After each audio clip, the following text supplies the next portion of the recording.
Perimeter of a sector is P. Confusion ये है कि सेक्टर कैसा बनेगा। देखिए, सेक्टर पूरा सर्कल नहीं है, एक सर्कल का टुकड़ा है, a piece of a circle.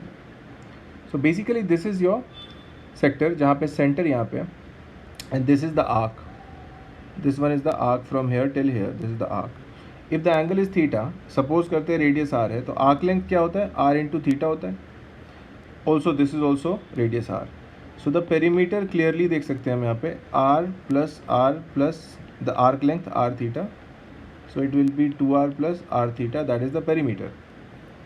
Now I can get the value of theta from here, so this will be 2r can go to the left hand side, p minus 2r divided by r, that will be theta from this equation है ना। Calculate क्यों कर रहा हूँ मैं theta को, क्योंकि अब अगर मैं एरिया लिखूँ, क्वेश्चन में तो एरिया ही मांगा गया ना, area of the sector is maximum when, तो पहले एरिया निकालते हैं। Area of this sector will be half r square theta. आप पूछेंगे कैसे, तो एरिया के लिए मैं फॉर्मूला यूज़ कर रहा हूँ, pi r square upon 2 pi into angle subtended theta. So उसमें pi will be cut and so this is what I am getting, half r square theta. I hope you know this formula. तो अगर मैं area को अब लिखूँ तो it will be half r square, और theta के लिए I am going to write the above equation, P minus 2r upon r. So r will be cutting r here, 1 r will be left.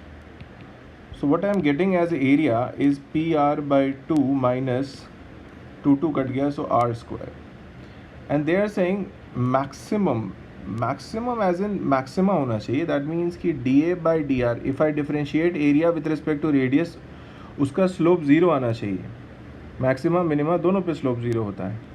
Let's do this and find out. So dA by dr, if I calculate here, PR by 2, for that I'll be left with P by 2 only, and 2r square का r के साथ differential होगा 2r. Now this should be 0.